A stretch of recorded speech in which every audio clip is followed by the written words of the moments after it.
Does the world deserve mothers?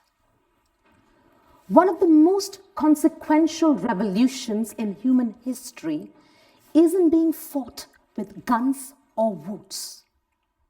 It's being fought with silence, with closed legs, with a quiet, devastating no.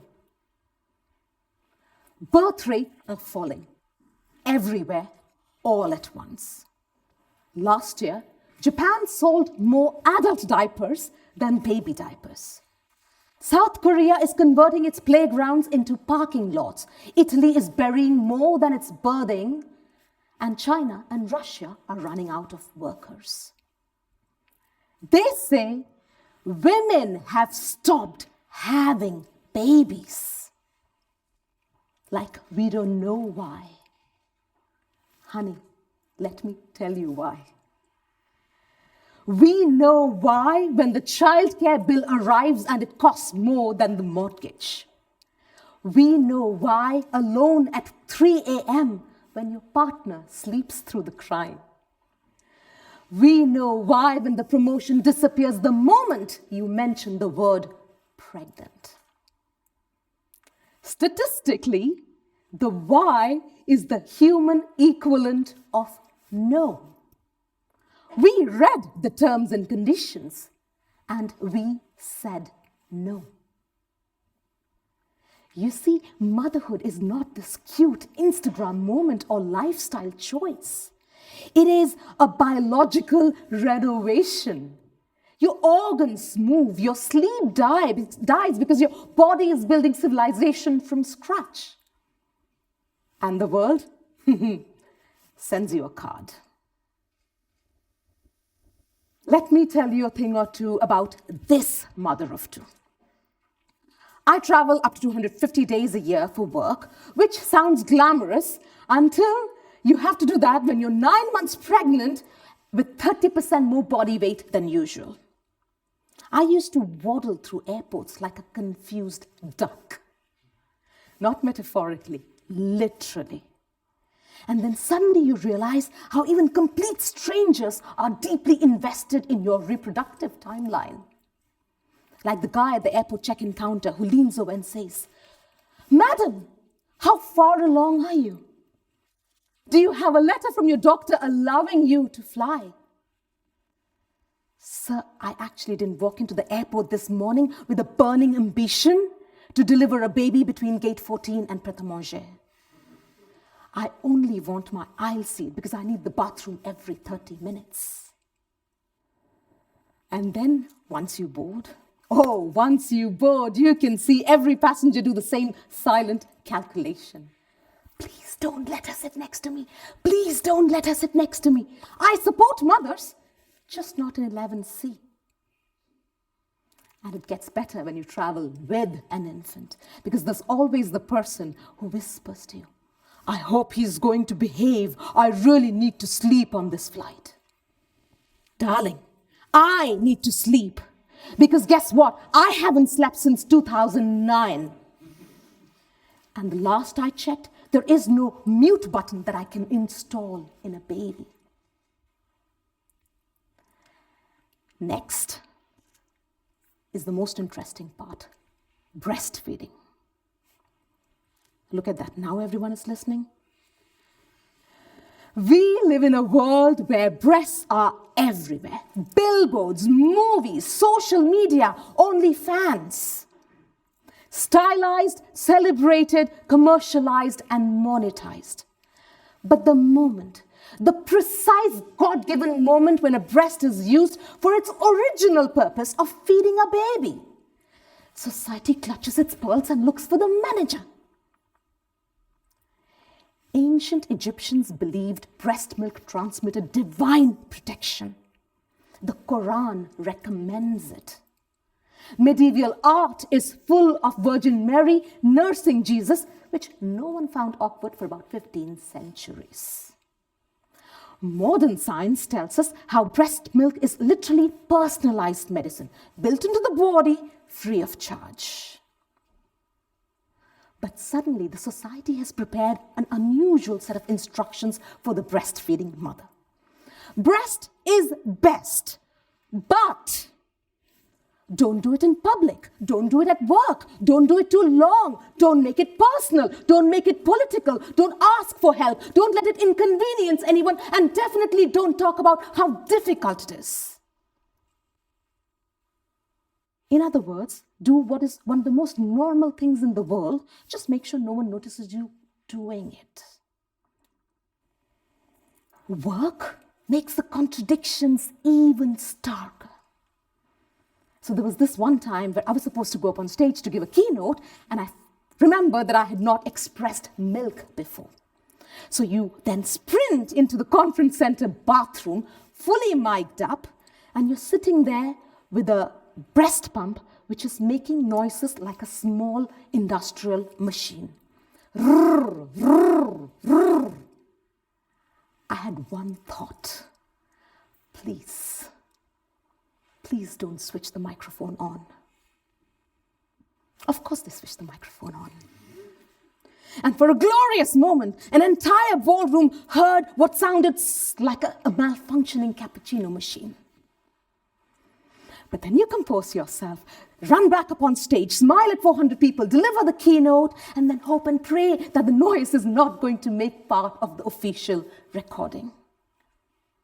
My clients used to joke that she's a 2-in-1 package. Buy one consultant, get a baby free.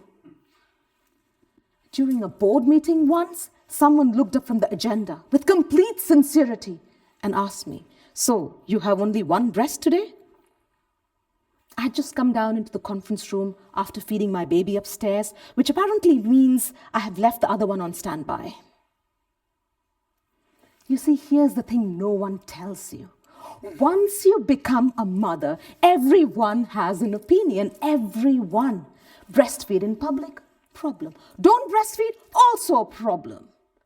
Send a baby to childcare? Selfish. No childcare? Overprotective. Back at work in 6 weeks? Heartless. Still home in 6 months? Lagging behind. Travel for work? Why have children when someone else is raising them? Stay at home? What a waste of education. Leave early from work? Not committed. Stay late? Bad mommy? You cannot win.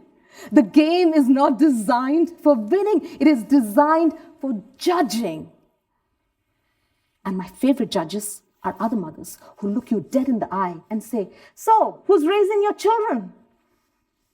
Just the thing a woman running entirely on guilt needs to hear, right? But I'm battle-hardened now, and my kids are older. So when someone asks me that question, I say, the wolves. The wolves are raising them. You see, it was a choice between wolves and scream, and I went with the lesser evil. Just a heads up that this response is guaranteed to get you removed from every WhatsApp parenting group.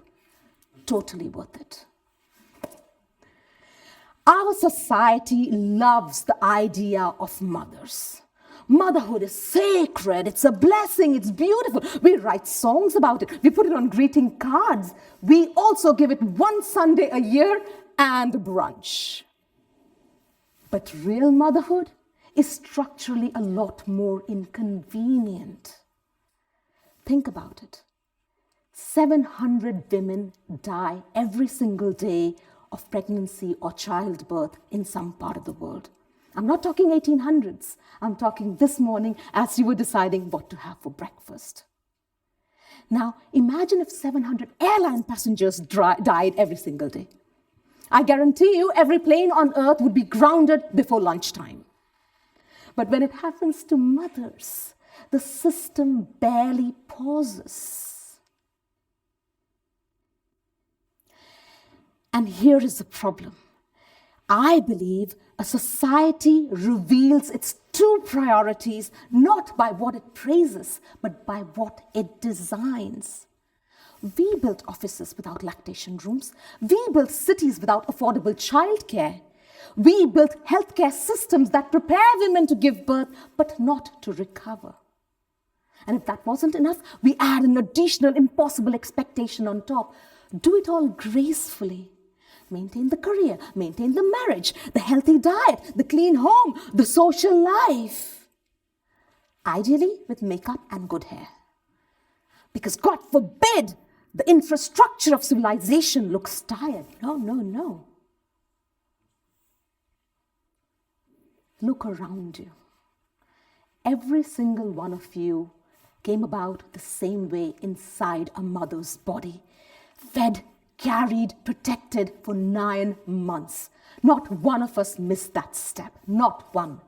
Yet, the system we built afterwards, we sequenced the human genome. We sent rovers to Mars. We built artificial intelligence which can write poetry, pass the bar exam, and replace most of us at work. We built the internet, cloud, metaverse. We built financial systems so complex they occasionally collapse under their own weight. But we cannot figure out affordable childcare. Some mums wait and sacrifice their entire identity to be just mum, sometimes till they're 60, only for their husbands to suddenly find themselves. Sometimes in a boardroom, sometimes in a midlife crisis, and occasionally with someone half their age who thinks excel is a personality trait. Women haven't stopped believing in love. We have just stopped signing bad deals. So here's my question to you. Why have we built a world where it's this hard to be a mother? A world where care is invisible, unexpected, and unpaid, and support optional? We don't need a task force or a study. We know what needs to be done. We need to fix the system, honestly, structurally, with money, policy, and design. Until that happens, don't worry. Women will keep doing what we have always done. Caring for the future, losing sleep for the future, feeding and protecting the future, running companies and countries in between, and occasionally sitting in a conference center bathroom, fully mic'd up with a breast pump in hand 5 minutes before a keynote. Because even when the system fails to show up, mothers do. They always have.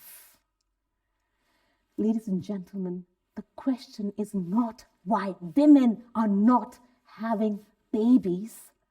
The question, the real question, is have we built a world that deserves mothers? Thank you very, very much.